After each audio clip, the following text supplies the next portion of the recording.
All right, so welcome back to the second slot in the attack and research track. Next up are the guys from Enigmatos from Israel. They're going to talk about car hacking, and the talk is called A Stepping Stone to Car Hacking. So have fun, guys.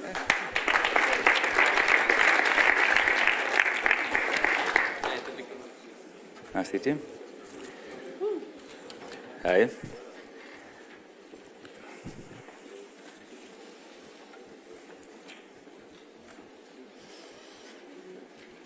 איך אני מבין? How can I switch?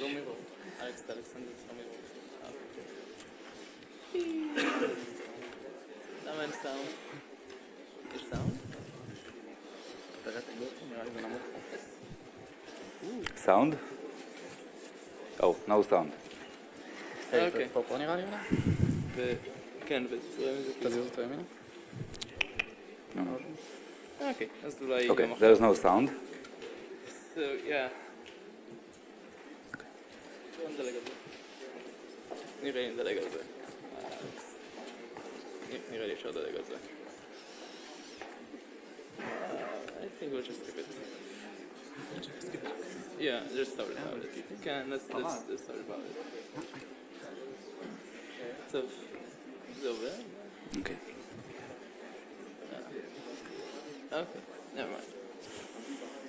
Okay, so we tried the movie. It was a nice movie, but without any sound.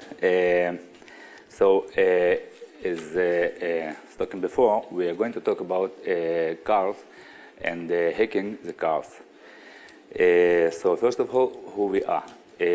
I'm Alex. I'm from Enigmatos. I'm CTO of Enigmatos. This is our team, research team, Liran, and Yannay, our researcher.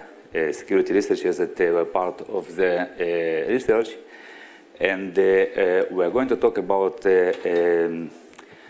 not so traditional angle of hacking of cars,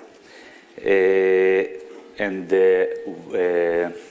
we are going to show a little bit about our research that we've done on actual infrastructure and actual of the share of cars. And unfortunately, we're not able to expose the details of the vendors, the details of the car. And you will, in a second, you will understand why. The simple reason is because I'm scared. Okay. Actually, we're going to talk a little bit about the history of car hacking, of what's going on now in the world. State of the art in this domain. After that, and I will explain a little bit the non-traditional and the wide angle of our approach and the new vector attacks. And Liran will give some applied hacking tips and tricks in this area. So first of all, actually, this is the answer why we are not able to expose the real details of and real identity of the car and the manufacturer. I want to ask you a question. Somebody here in this room was involved in any way in car research, in car security research? Okay, there are a few. So probably until a little bit more than 1 year ago, you violated US laws, and you was exposed to actually to a chasing of multinational corporations, US-based and not only US-based, and actually they like to do it, and they did it. They chased after security researchers that actually did the security research, and they tried to publish it in any ways. So there are several cases when multinational corporations, manufacturers of cars, actually chased after security research groups, academic and industrial, from industry as well. Actually, this changed recently, and since October 2016, the security research is legal, so we can actually perform security research and under some limitations and conditions. And this is actually what we are doing today. But actually, the multinational corporations are not used to this change in law, so we didn't want to take a chance. We now approach it, the manufacturer. We talk to them, and until we finish actually all the conversations with them, we are limited in exposure of the details of the case. So let's talk a little bit about automotive cybersecurity challenges. There are some specific challenges to this domain that in other areas you will not see, you will not face them. And first one we've talked about it is the number of incidents is quite low. And you can imagine that one of the good reasons here is that the legal status of this domain, okay, that just recently changed, so it's quite new domain. Another reason is the updates distribution. The updates distribution is quite expensive. So actually, assuming we have some security vulnerability found in a car or any infrastructure of a car of a major vendor, what this vendor can do with it? What his options are? Actually, he has only one option, and they call it recall.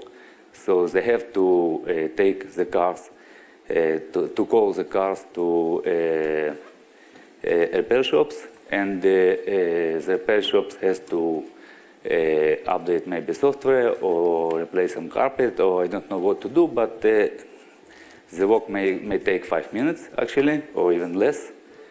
But the recall procedure is recall procedure, and it starts with at least tens of dollars of cost per car. And you can imagine that if they have to recall 1 million of cars, so the cost of one single update can be actually starts from several tens of millions of dollars. Somebody knows actually how much costs any update to Apple, for example? I would say, who counts it? Who cares? Another good challenge here is long life cycle of the product. Somebody remembers when the first iPhone was released?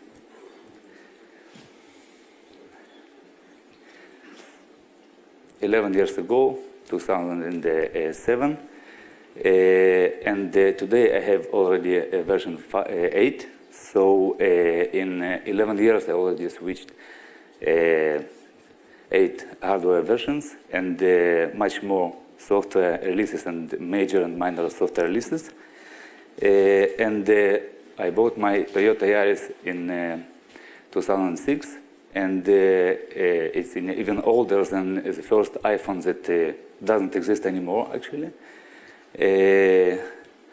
And I still drive this Toyota Yaris from 2006 for 12 years. I'm happy with it, and I probably will keep driving it for a while, for at least a couple of years.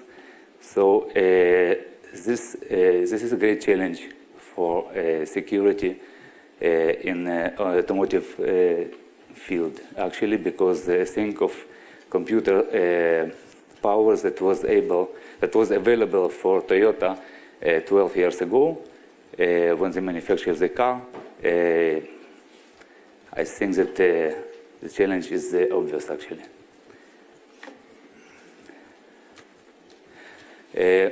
Now, this field of automotive cybersecurity is already taken care by researchers. There are well-known vector attacks in the car. You can just mention several of them. The obvious one is the OBD, the physical port. If somebody doesn't know what the OBD is, OBD stands for onboard diagnostics port. It's a 16-pin that you can find in any car produced and manufactured till 1998. And actually, this is a good point for any security researchers that wants to start playing with the car.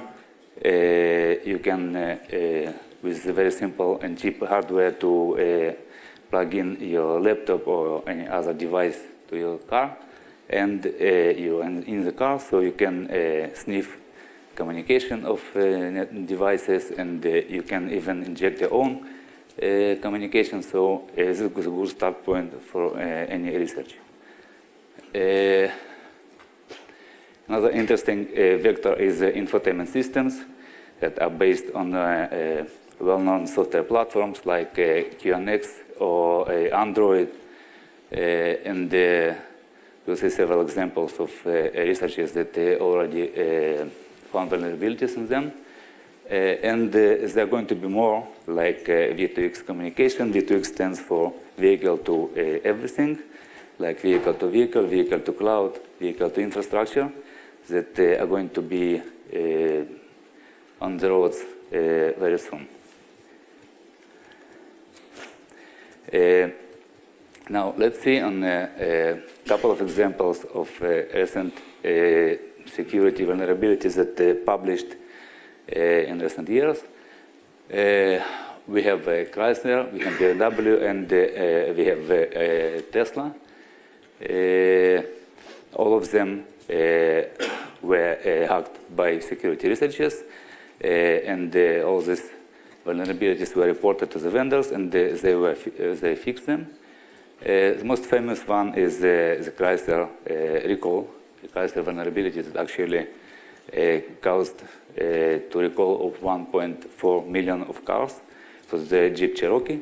And in addition, the US network operator, Major One Sprint, had to upgrade the security patch on the networks. They had to deploy it. So it has significant impact, and this research was conducted by two guys in US, Chris Miller and Valacek. Now, what actually is common to all these three cases? First of all these cars are connected. Some of them are connected and intelligent, and one of them is connected and super intelligent. Yeah? At least it pretends to be, like Tesla.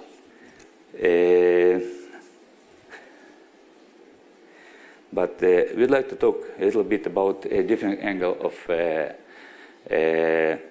car hacking, and we're talking about other cars. Remember my Toyota Yaris? So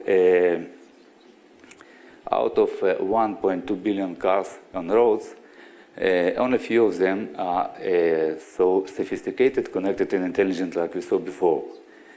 Most of them actually are not there. And let's look under the hood of this simple cars like Toyota Yaris, for example. These simple cars have about 100 million of lines of code of software running in it. Okay.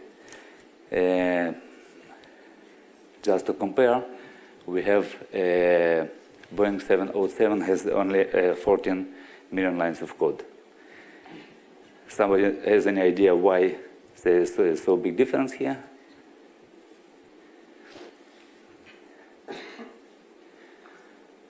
I don't know, but from my software development experience, I think that there's a lot of code, legacy code in computers of cars that nobody knows what actually it does and why it's there. But if you touch it, things stop working.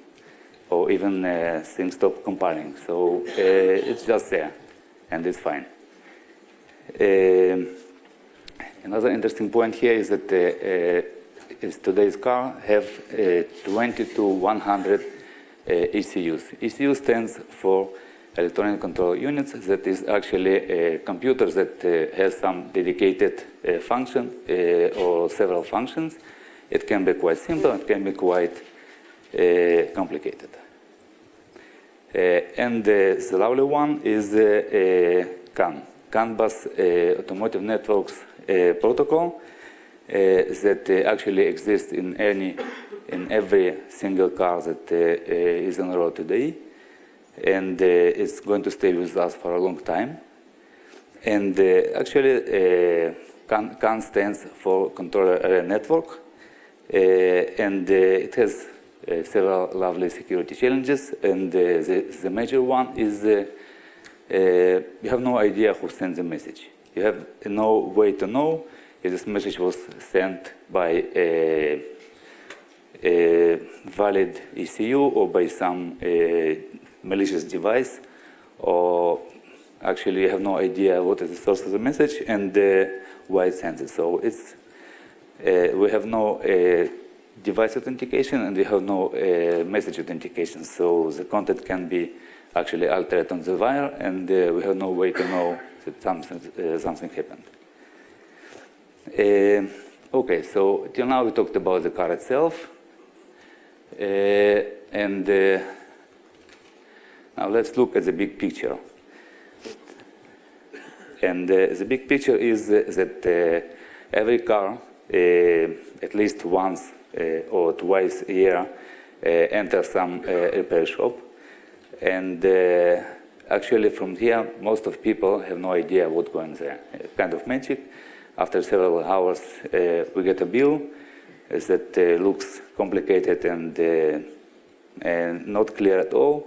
We pay the bill, and we don't know what's going there in the repair shop. But actually, one of the main things that happened to our car in the repair shop is going to be connected to some kind of computer in different ways. And the main way is it's going to be computer connected through a VCI device. VCI stands for Vehicle Communication Interface.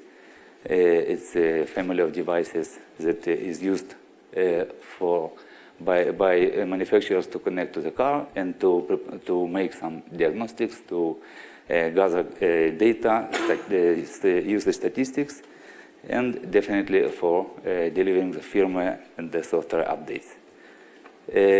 So from here, this infrastructure goes to sometimes with very advanced OEMs, it goes to a cloud, and sometimes this data is delivered in both ways, with USB stick or with any physical device that you can imagine.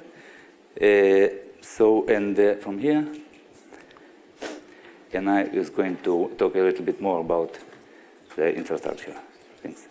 Okay, so hi, good morning. I'm Yannay, but you can see the similarities. And I also work for Enigmatos in Israel.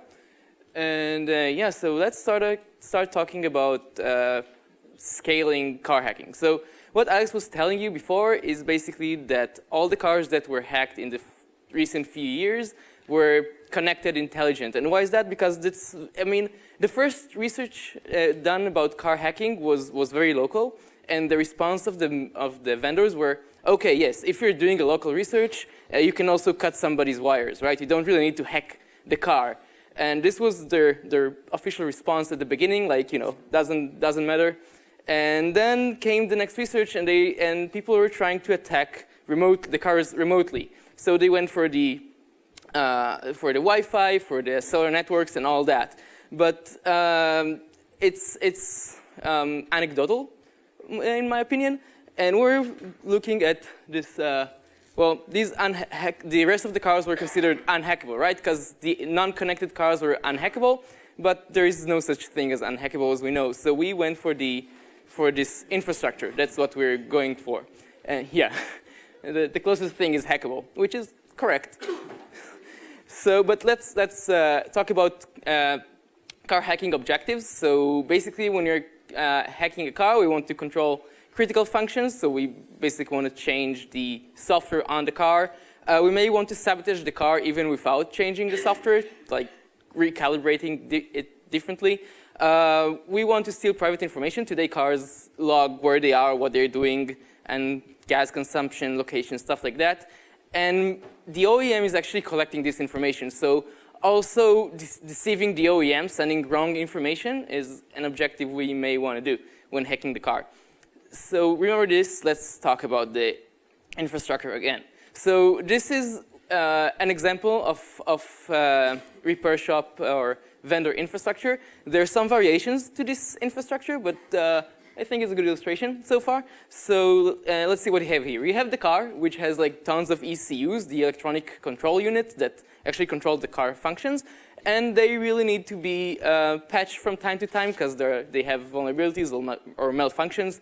And to do that, the car goes to repair shops, which are certified by the vendors, by the OEMs. And every repair shop is different, but they all have some common thing. This black thing is what we call the VCI, or it's called the VCI, the Vehicle Communication Interface. It's an embedded device, and it has some varying degrees of intelligence, depends on the vendor that is manufacturing it. Some of them connect automatically to the cloud via the router of the repair shop, and some of them are really dumb. You have to connect them USB sticks and to operate them from the computer of the repair shop, which is usually a very old XP no one has updated in centuries, right? And yeah, so what's going on? So let's analyze the trust model of this kind of infrastructure. And basically, everything is fine usually when you deploy such an infrastructure. Nobody attacks things, right? No, so let's talk about the attack surfaces. This is basically the research we've started. Many of these things we haven't tried. We just planned on trying because but we didn't have any cooperation, didn't had any cooperation with any vendor so far. We didn't actually ask so many of them. So some of the things, if you do them and you mess up, the results are catastrophic. So many of it is theoretical or things we would want to do but haven't done. And if you happen to know a car vendor that would be interested to cooperate with us, that would be great. So the places you can hack this infrastructure one is via the internet, right? There are bad people on the internet. I don't know if you're familiar with this concept, but it happens. And the more interesting, in my opinion, is rogue cars. So cars themselves are an attack surface, right? The car is also connected to this infrastructure, which is a bit more interesting in my opinion. But let's start with the internet. And yeah, don't drop it. So the first vector we would want to try but haven't is one of the vectors we haven't tried. We just did some basic check. Is attacking the OEM's cloud. Now, OEM clouds come in different sizes and shapes. Some of them have like APIs to fetch information, and we have to log in and stuff. And some of them are just stupid storage that some technician needs to download ECU software from.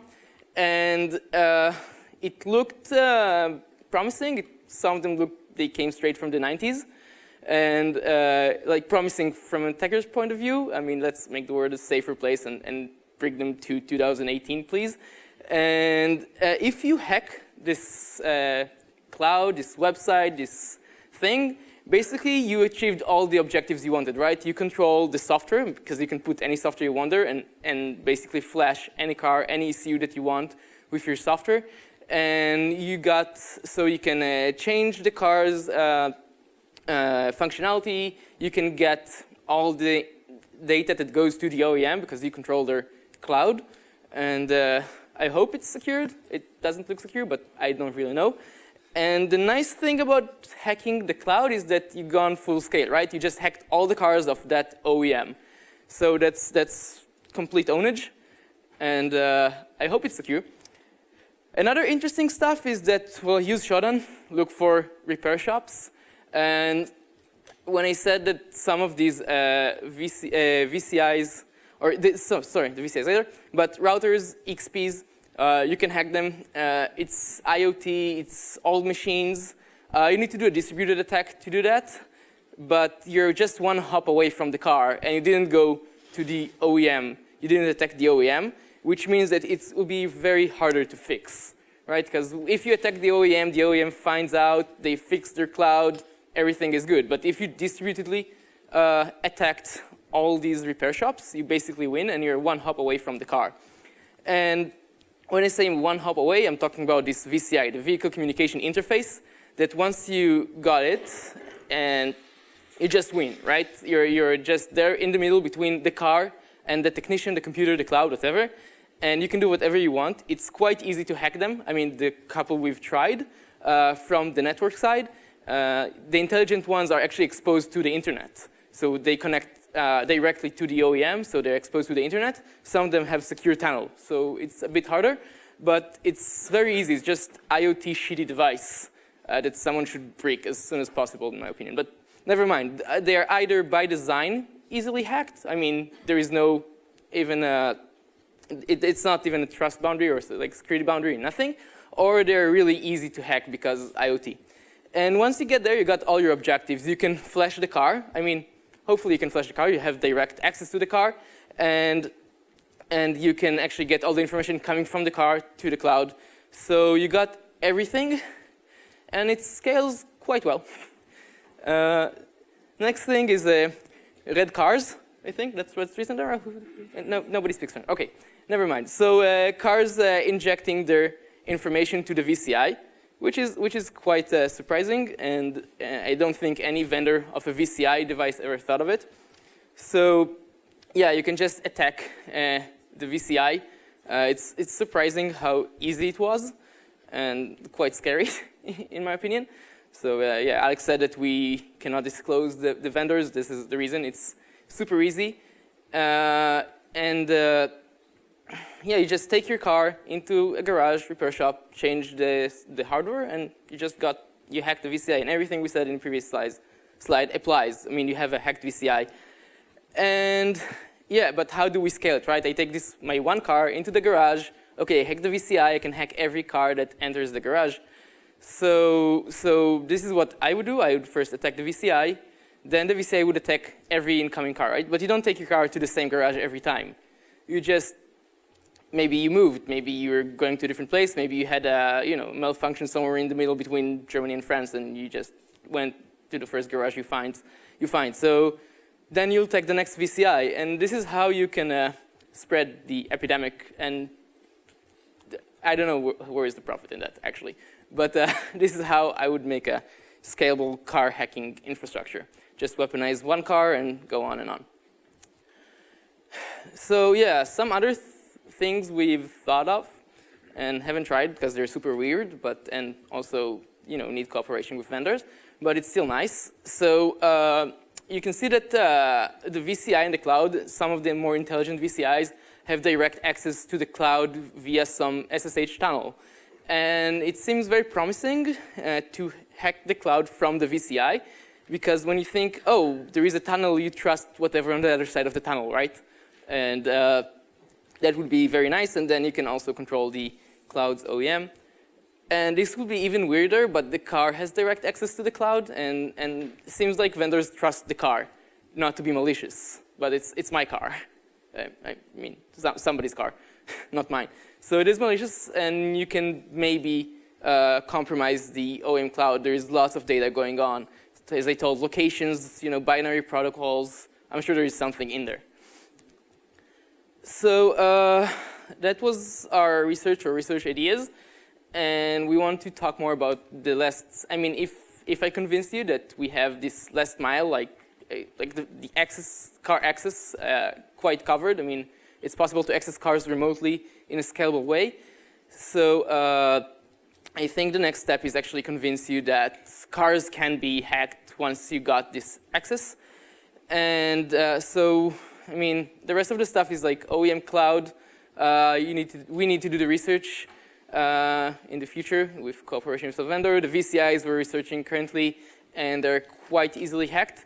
So for the last step, I want to call Liran to talk more about this last mile, what you do once you get access to a car. So I'm Liran. I'm an embedded software researcher at Enigmatos.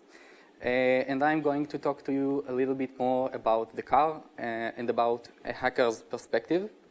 I'm going to start with a quick review. So what we've managed to do so far is this is an attacker's car. He can install an infected ECU among its ECUs, and when it goes to the workshop and the technician will connect the VCI to the car, we know how to infect it and achieve code execution on it. So when the next car comes in to the same workshop, the technician will connect the infected VCI, and well, then what can we do? So that's what I'm going to talk about. And to answer that question, we first need to understand what is CAN bus. As Alex also mentioned, CAN is the main protocol that's being used for in-car communication, the communication between ECUs. It was developed by Bosch in '83 and standardized in '93. Its advantages are that it's fast, it's cheap, and it's reliable. So that's it. Most of you, when you imagine a bus, you probably imagine something like this, like going through your car doors and under the floor and stuff like this. But actually, CAN is only one twisted pair of copper wires. It goes through all of your car and all of your ECUs. For those of you who are interested, logic 1 is achieved when both wires are steady on 2.5 volts, and logic 0 is when there is a difference of 3 volts between them. Sorry. So this is the physical layer. A CAN message, as Alex showed before, looks something like this. The fields that interest us are the ID and the data. The ID is what kind of message is it. It's probably paired with the sending ECU. The same ECU has several IDs that it knows how to send. And the data is specific information about that ID. That's what interests us. So a message, when I look at it, looks something like this. For example, this could be a message indicating the door state. Okay, if 1, 2, 3 is the ID for the door door ECU, and the other bytes could be the state of each door, for example. On the right side of the screen, we see a simple recording session that I've made. This recording session is actually from one ECU that is currently located on a desk in my office. So this is only one ECU. It's only a few seconds of recording. So it's a lot of information. The program that we see is called DICE. It's a program that was written at Enigmatos. It allows some smart monitoring and filtering for these amounts of messages. So now that we know what a message looks like, I want to talk a little bit about message types. So the first type that we know is the sensor messages. These are usually periodic messages that are being sent all the time to indicate some state. Okay, if the doors are open, the same message will be sent again and again to mention that the door is open. The second type are actuators. Actuator is a message that is being sent and causes some action on the car. Okay, the simple example is turning on your washers or moving the side mirrors. And the third type that we are interested in is the configuration types. Okay, these are some persistent configurations that you can make on the car. Usually, it's being done through the VCI in the workshop or through your wheel, the interface you have on your wheel. So these are three types. They are interesting for us as attackers because going back to the diagram we saw before, imagine that you go to the workshop and the technician will connect the VCI to your car, and your car, your engine will start running, and maybe the indicators will start, and the car will start driving. And yeah, maybe I'm wasting all of your washer fluid. So that's some nice attacks that we can do.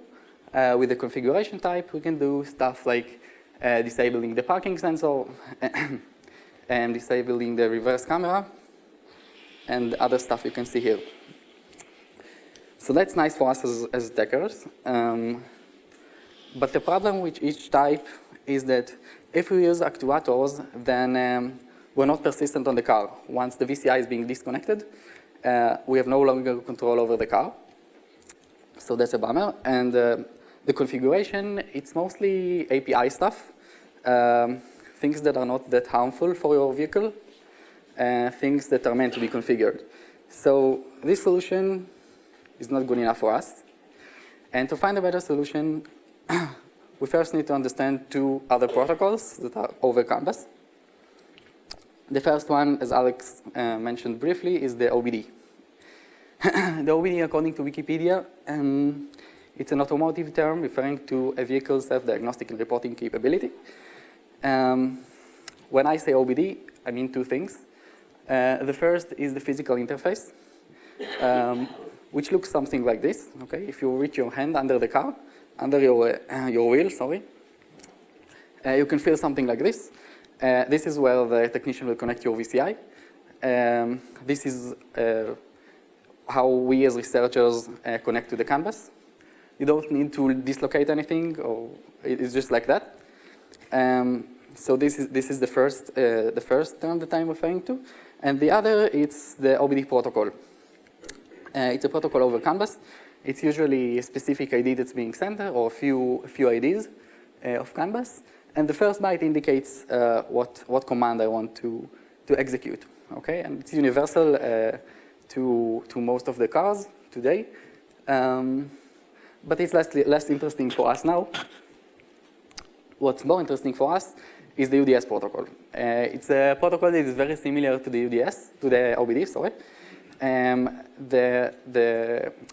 The difference between them is that the UDS is mostly used for communicating directly with the ECU and not with the car itself. So it has some cool features like resetting ECUs, read DTC. DTC is trouble codes, diagnostic trouble codes, clearing the diagnostic information, and what we are so interested about is firmware upgrade. So to understand that, we'll go a little bit deeper into the UDS protocol about how to flash an ECU actually. So all the arrows that you see here, I will say now that they are one UDS message. It's not that complicated. So the first message that is being sent is diagnostic session control. It means that I'm a programmer. I want to program the car. And it will give me some permissions to do stuff. I can't flash it yet. To flash it, I need to ask for security access. That is not being granted easily. In response, I will get a security access challenge, which is actually a 4-byte seed. I will have to answer with a matching key. If the key is correct, I will get access, and then I will have a privileged session, and then I could just flash the car with a few other UDS messages. So this protocol is very interesting for us if we want to attack a car. We have to solve this handshake and actually burn stuff that we want instead of the ones that is being burned by the workshop. So the simplest solution to this is just hijack this session, okay, somewhere here. Remember that we have code execution in the VCI, so we can do whatever we want. So if we just wait for an ECU to be flashed, we can just stop sending the data that it wants to send and send our own data and actually flash the ECU with the binaries that we want. So that's a nice solution. The problem with this solution is that I have to wait for an ECU to be burned. And I want to do it to an ECU that I want, and I want to do it when I want to do it. And maybe I want to flash all the ECUs, and not just this specific one. So to achieve that, we need to actually duplicate this session. We had to understand how it works in the VCI and actually duplicate it to our own code. So to do that, we had to reverse engineer one of the VCIs that we had. We started reversing, looking at it, and what we saw was something like this. The VCI sent an access request, as we know it. It got a challenge back, and the calculation was actually done with a decoding function that was on the VCI, on this VCI. I will say that it was decrypted, but the key was also on the device, so it was pretty easy to decode. So we saw the function. It calculates, and it responds with the matching key. We're very glad to see that, because we've managed to take this function and use it whenever we want. But as we were so happy, a funny thing happened in our office. One of the guys took the car to the workshop for routine check, and the technician there, it updated all of the ECUs in the car. And what it caused is that the VCI version 1 was no longer usable, because all the ECUs were configured to use only version 2 of this VCI. So that was a bummer, because all of the research just was worth nothing to us. We had to start looking at the VCI version 2. So what we saw in the VCI version 2 was something a little bit more complicated. Access request was sent, a challenge was gotten response. It did have communication with the cloud, but the communication was, please give me that decoding function that we want. It calculated it on the device, and then sent the response back. So actually, using a simple debugger, we could just stop in the interesting point and just see that function once again. Again, it was decoded, the key was on the device, and that's it. We've managed to do that. So that's it. We're very happy to do that. I will say that this research was based on static reversing only. We didn't want any connection with the cloud for the reasons that Yannay and Alex mentioned before. But that looked very promising. We're currently waiting for the vendor to respond. So this is nice. I'm going to go back and complete the diagram that we saw before, now that we know how to flash ECUs. So an attacker car has come to the workshop, and an ECU is being connected, an infected ECU. The technician will connect the VCI, the diagnostic device, to the car. The attacker will attack it. The next car comes in. When the VCI will be connected, well, now we know how to flash its ECUs. So we have control over this car also. And imagine that it's not only one car, but it's hundreds of thousands of cars that will come to this workshop and will be infected also. So this is it. I'm going to invite Alex back to the stage to wrap it up.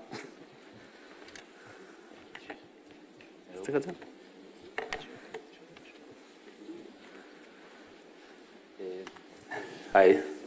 I know that we are followed by a lunch, so we will not take a lot of time because we don't want to separate between you and the lunch.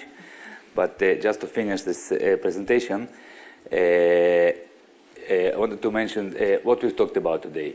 We talked about the architecture, and we talked about the car hacking in a different angle. Yeah? So we can see that car hacking is not only about the car and the CAN bus and the ECUs and all the classic stuff that is more or less known and is researched by other groups and companies in the domain.